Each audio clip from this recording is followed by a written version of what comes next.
you want to break the rules, this is the place to do it. And if you want to follow the rules in comfort, this is the place to do it. The whole complex is pretty big. I mean, this is just my room. But, it's full of people who know how to fix things as well, which I think is really, really important. I was one of the first people to really get into computers and music. Yeah. And then there came a point where I was just, there's a new operating system every few months. I just gave up. I just went, I need to concentrate. I need to concentrate on my music, and writing something new is a learning process as well. I once said to John Powell, why does it take me 2 weeks to write a new theme for a film? And he goes, well, you've got to get it under your fingers first. And I thought, oh, that is so wise. It is exactly that. It's like learning a new riff, with an awkward fingering. You just have to go and play it slowly, and maybe after 2 weeks it'll flow. So it's all the same thing. So I started to subtract things out of my life, and I started getting very good at the things that I kept. For instance, software synthesizers. 90% of what I do is done on one software synth, and I've been working with that thing for so many years now, and I still haven't run out of ideas. And what is that? That's Urs Heckmann, Uhi Zebra. It's the Dark Zebra HZ. It's the Hans Zimmer model. I suddenly get an idea that needs 6 resonating filters. And he's going, why do you guys need this? Well, I can't explain it, but when you hear it, you'll see why. Then there's this other little synth, which is called the Legend H, which is basically a mini Moog with one important improvement. It has you don't have to do that switch for the decay, right. For the release. Yeah. You actually have a proper release, but it sounds as good as the real thing, and we have a few of the real things around. And then the real things are just like, I can shut my eyes and I can just go up to them and I'm at home. And what makes them sound great for me is that I'm so familiar with them. It's I'm not a big, analog versus digital guy. I'm just going, if it sounds good, it sounds good. I don't care. You don't care how it's made. No, I don't care how it's made. I love the way things are progressing, and there have always been people who write beautiful software or who make beautiful hardware. And they're classics as well. It's like the Fender Stratocaster for me is an absolute piece of art, because the shape has been timeless. Right. The electronics haven't really changed.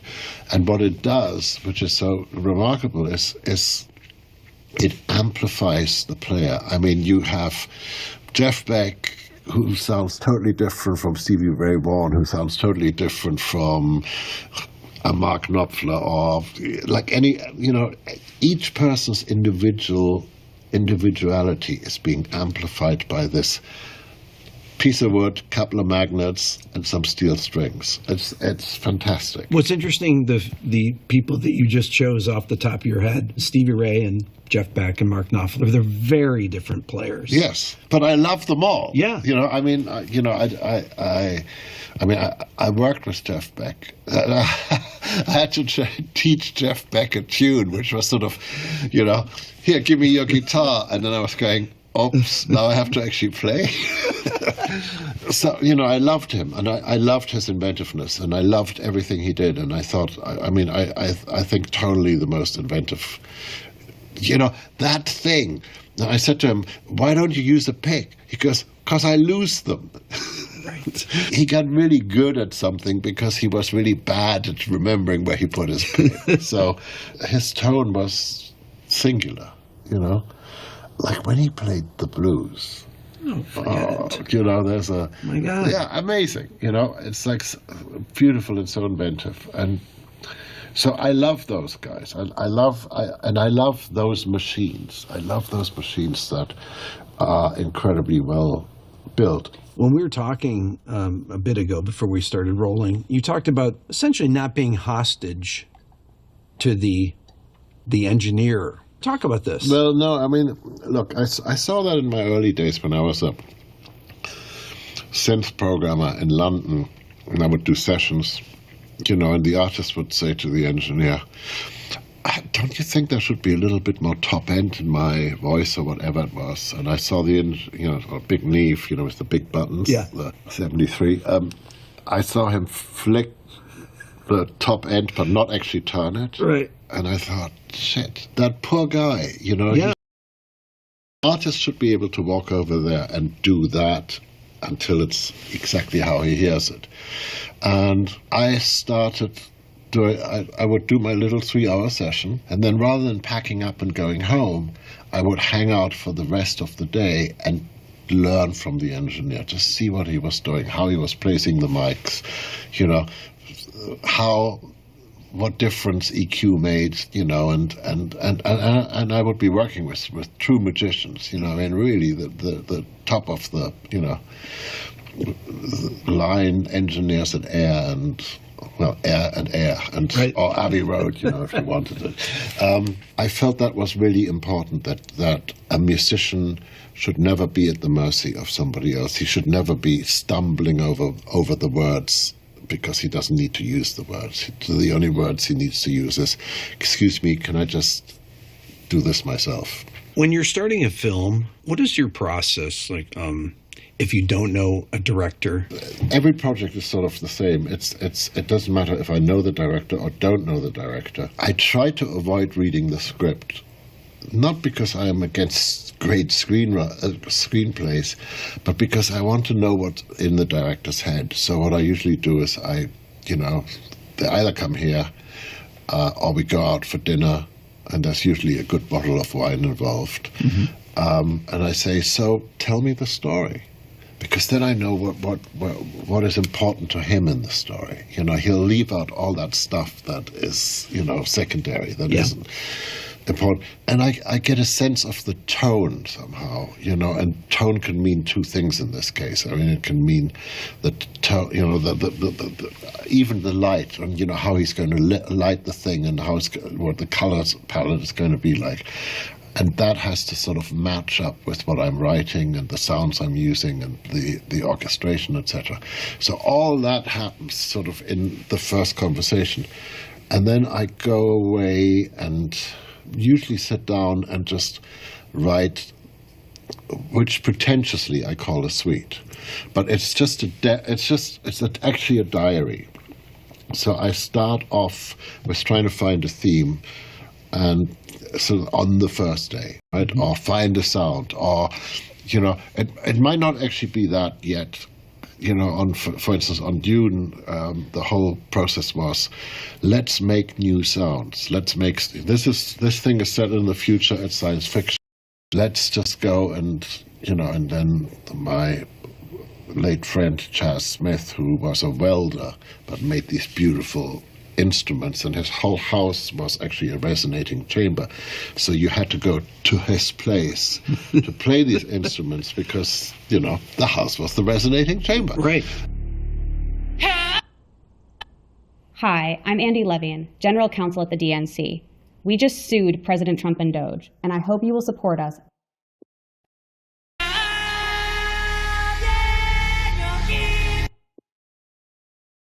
So inevitably, the music editor or the director or somebody says, something, I think it's time to write the picture. I think it's time. A prime example is like Inception, for instance, where I was writing without having a picture because Chris was shooting. Mm-hmm. And then he finished shooting, and I said, okay, let's have it. Let's have the picture. And he said, well, something? It's been going so well with you just writing and giving me these pieces of music.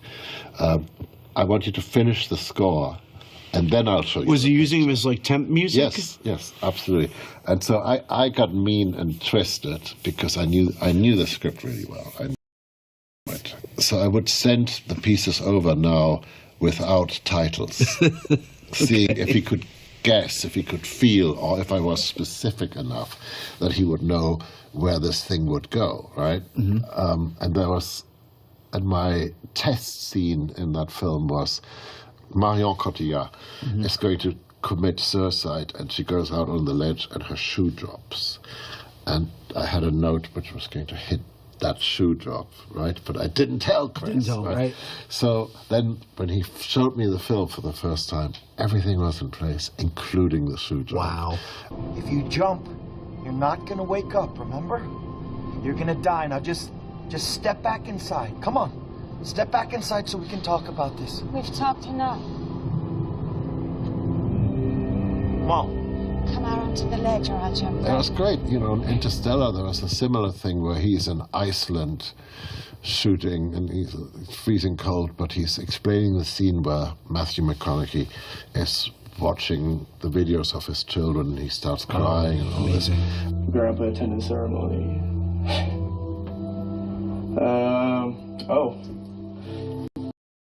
Dad, I really think this is the one. Her name's Lois. It's her right there. And Chris is breaking down the whole scene for me over the phone, but, you know, like what leads up to it as well. And it's a lot of shots, it's a lot of cuts, and I'm going, Chris, I don't think I can do that. I think I really do need the picture for this. And he says, let's just give it a go. We've had such a relationship of feeling the length of shots, the storytelling, you know, let's just give it a shot doing it that way. You write the piece and then, you know, we'll see if it fits. So I wrote it and I sent it to him in Iceland. He didn't phone me. I had to phone him. I had to go, well, you know, is it a disaster? He goes, no. It was I cut 2 frames and it was perfect. But you see, this is what I think the job is.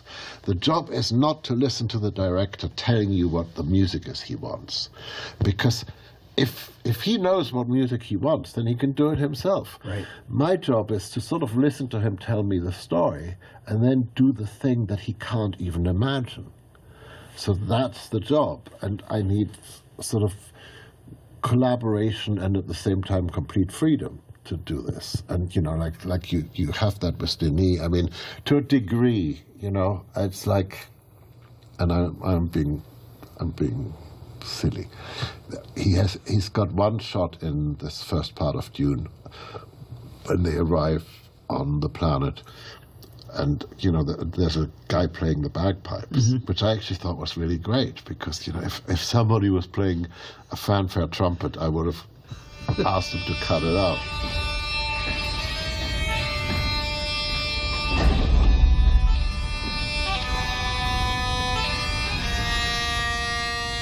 Bagpipes felt like a sort of instrument that could be forever, you know, Right. timeless. Yeah. But I didn't like the tune he was playing. So Guthrie Govan, the world's greatest guitarist, who, after all, does have Celtic roots, redid the bagpipe tune on the guitar. And I don't know, months later, we're in New York. Denis and I were doing a question and answer thing in a theater packed with people, and somebody asked me about the bagpipes, and I'm going, oh, actually, it's not bagpipes at all. It's Guthrie playing the guitar. And Denis going, what, my beautiful bagpipes? It's not my bagpipes? And I'm going, no, actually, it's Guthrie playing. And this goes on for a bit, and then we're back to question answer, and then he breaks it again, and he goes, are there any other secrets you need to tell me? You know, how do I write? I mean, I write by trying to find something new, trying to tell a story, you know, surrounding myself with incredibly talented musicians,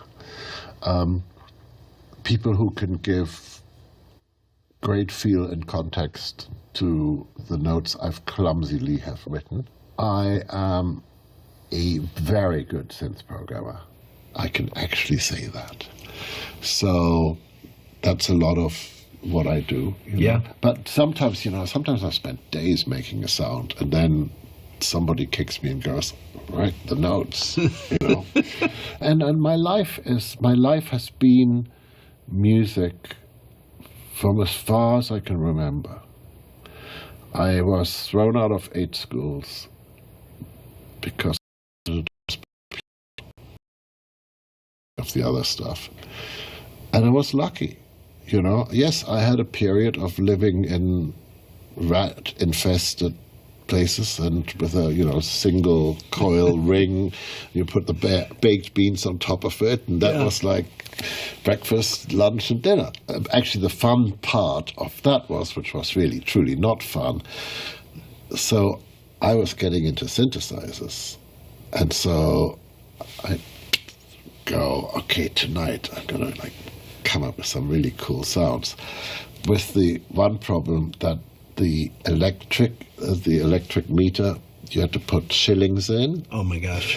And you know, and I just remember, I had my whole setup, and I was so excited, and I had my cup of coffee, and I was gonna go, and I'm just about to switch it on when both electricity goes out, and of course I don't have any shillings, so I'm just sitting there all night in the dark. You know, I waited until the dawn came up and I went for a walk, you know.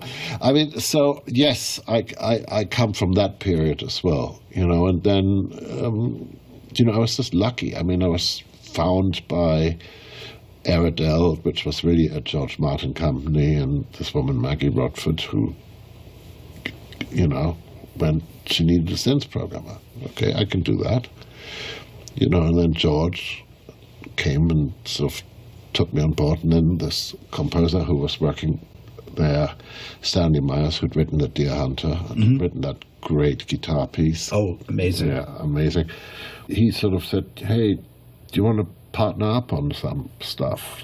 Yeah, absolutely. You know, and actually the funny thing was he had bought his incredibly complicated Italian espresso machines. And he didn't know how to use it. And the deal then became, if I show him how the espresso machine works, which basically meant I make the coffee forever, he wasn't interested in how it actually worked, he would show me how the orchestra worked. Okay. So it was a really... It's a good deal. It was a really good deal. Yeah. You know, and I really learned, I mean, I learned, every session was, you know, the greatest learning experiences you can possibly have. Tell me about how you communicate with directors as far as when they're trying to say, this is the kind of I communicate with them the same way I communicate with musicians. Okay. I never use musical technology vocabulary. Okay. You know, it's always... For example? Do you want it a little bit brighter? Do you want it a little bit... Do you want a little bit more bass? Do you want it a little rounder? Do you want it a little bit more emotional? Do you want it a little bit colder? You know, it's because actually if you get into musical language, you know, and you're starting to talk, a lot of it is about dynamics. Right. For instance, I know that instruments don't sound good when you play them really loud. When you hit drums really hard, they just go ping. Right. Right? You know, when you sit next to Steve Gadd, you know, he plays so quietly. He plays so quietly, and the sound just blooms. Yes. Right? So, you know, it's a simple thing to say to a drummer. You know, just be a little bit more on top, but be a little quieter. I want to hear the sound of your drums. I don't want to hear the ping. And directors, you know, I mean, look, I used to do a lot of commercials, and I mean, what drove me crazy when the director would say, this is true, can you make it sound more like an avocado? I learned that at the end of the day, what is really important is to use language which is clear, emotionally clear. And the other thing that I do when I have big orchestral sessions, when it's like a Gladiator film or something like that, you know, just big, I take all the leaders of the orchestra out for dinner the night before the first session. Why is that? Because then I have people in the orchestra that have gone through the parts while we were at dinner.